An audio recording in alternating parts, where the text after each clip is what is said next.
No, I'm not saying that you should dump Constitution as a character. I'm saying you should dump it from the game entirely. Constitution is the only ability score that you cannot actively use, and yet it remains one of the most powerful. It's so strong that it is basically required if you want to play a melee character, as the extra hit points it provides them are invaluable. Besides them, all spellcasters also want Constitution because it helps them maintain concentration on some of their most powerful effects. This leaves you with non-spellcasting, ranged combatants as the only people who aren't screaming, "We want Constitution." The trouble is that even they can't afford to dump it because of its unavoidable impact on your character. Every other ability score has some way to avoid its major impact, with Strength, Intelligence, Wisdom, and Charisma being mostly opt-in ability scores. And while Dexterity does apply to your armor class, using heavy armor you can avoid putting Dexterity into the armor class equation at all. Constitution can't go either of these routes because its passivity makes it not an opt-in ability score, and the fact that there's only one way to calculate hit points make it so that you can't avoid having a low or negative Constitution modifier heavily impact your character. This passivity, yet necessity, makes Constitution a boring ability score at best, and parasitic at worst. Now that we have saving throws for every ability score, Constitution would serve us better folded into Strength to act as its saving throws, rather than be its own full ability score. This would solve two major issues. It would solve Constitution's problem of passivity by giving it access to Strength's attack rolls and ability checks, and it would solve Strength's problem of not having a clear distinction as to why something is a Strength check versus a Strength saving throw. Every other ability score has a clear distinction between its checks and its saves. The problem is that Strength currently doesn't. All things that Strength saving throws resist are things that are sometimes elsewhere resisted by an Athletics check. The one exception to this being Arms of Adar. And considering Arms of Adar deals necrotic damage, it should have been a Constitution saving throw to begin with. Now obviously if we added everything from both Strength and Constitution together to create Physique, it would make it way too powerful of an ability score, so some of their effects are going elsewhere. From Strength, Arms of Adar is now a Physique saving throw. Athletics is now baseline a Physique skill. Weapons and armor that used to use Strength now use Physique. Any ability or character trait that once relied on Strength now relies on Physique. This includes things like the Battle Master's save DC, how high you can jump, and everything like that. Now, resisting being moved by physical phenomena such as water, wind, other creatures, vines, or solidified magic are now athletics checks.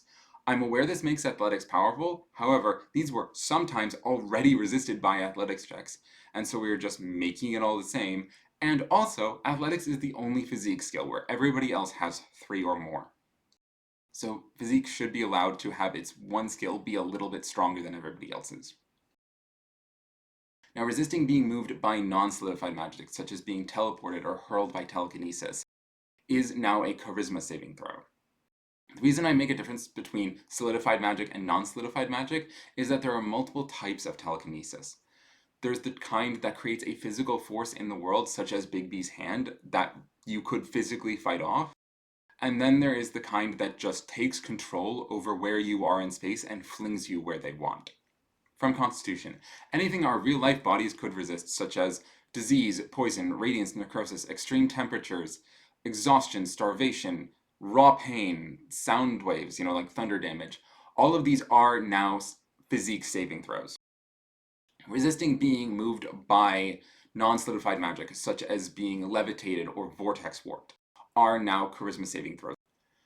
Resisting being transformed by something that does not inherently attack your body, such as the spells Enlarge, Reduce, or Flesh to Stone, are now Charisma saving throws as well. If they were caused by a disease, they would absolutely be Physique saving throws, but they're not. With regards to Flesh to Stone, they are specifically denying you your personhood. They are literally objectifying you, which is something that Charisma is supposed to defend against. It's your force of personality and your presence. Now, anything that once relied on Constitution for its modifier, such as the Barbarian's Unarmored Defense feature and the Wild Magic Barbarian's save DC, or your ability to how long you can hold your breath, those are all now based on your Physique modifier.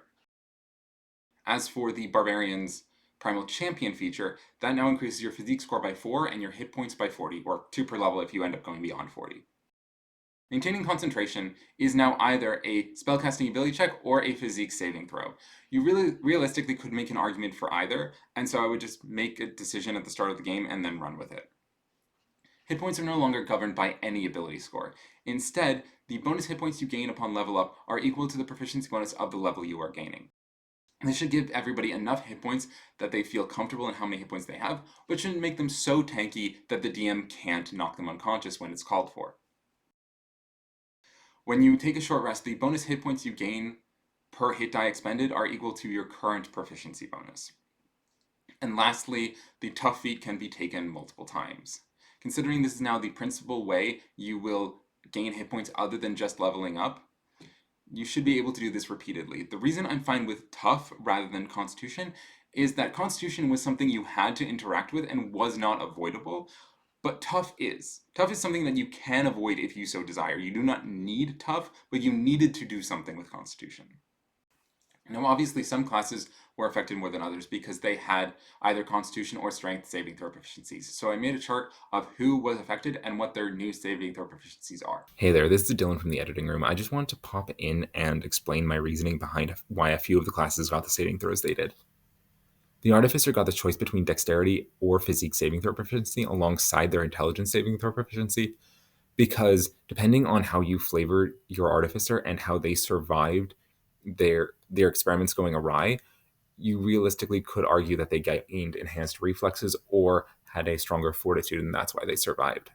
The Barbarian gaining Charisma saving throw proficiency is because Charisma saving throw proficiency represents a heightened presence in a character, which Barbarians absolutely have.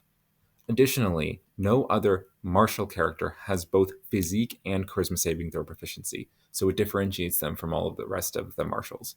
The reason I gave Bloodhunters physique saving throw proficiency over dexterity saving throw proficiency is because it doesn't really make sense to me why Bloodhunters didn't have constitution saving throw proficiency and had dexterity instead, because considering they deal with blood magic and pain, they should have an enhanced fortitude. The reason I gave monks the option between wisdom or physique saving throw proficiency is because alongside their reflex training giving them dexterity saving throw proficiency, depending on what their monastery valued, they could have been trained in peace of mind, granting them wisdom saving throw proficiency, or perfection of the human body, gaining them physique saving throw proficiency. Thank you for allowing me to interrupt you. Now back to the video. There's 5 miscellaneous things I want to talk about before we get to the end. First is I think barbarians should be the most durable people in the group by a decent margin, so I would give them an additional hit point every level.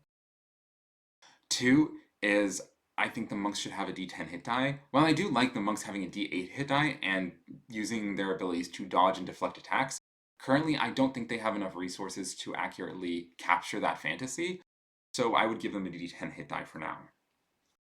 3, I'm aware that standard array no longer works because you have, 5 ability scores and 6 numbers. I actually think this is a good thing though, because it allows you to decide as a group what power level of game you want by what number you want to throw out. Personally, I would just throw out the 12, but hey, the option's there. 4, because we removed some character diversity, a small amount, by removing Constitution, I would add it back in by giving everybody a free feat at level 1, with a few stipulations. 1 is it can't be a half feat, so no shadow touched, fey touched, anything like that. 2 is that it can't be any of the ones that your players like to exploit, such as Lucky, Great Weapon Master, Sharpshooter, etc. And 3 is that it has to be justified in the character backstory. This way you have things like a barbarian with Ritual Caster Druid, or a sorcerer with Tough, or whatever, and you have that character variety back. And 5 is I would keep all the Monster Manual monsters the same and just use them straight out of the book, unless you have a burning desire and a ton of time to change all of these things. But if they need to, and only if they need to make an athletics check or a physique saving throw, do you check strength and constitution and use whichever one's higher. And that's all I've got. Now, I know this is a big change, but I honestly believe that removing constitution would be a net improvement for D&D. What do you think, though? Do you think it's a good idea? A bad idea? Do you like the idea of it, but not how I did it? I am genuinely curious, so please let me know. And until I see you again, stay safe, stay healthy, don't die. Bye!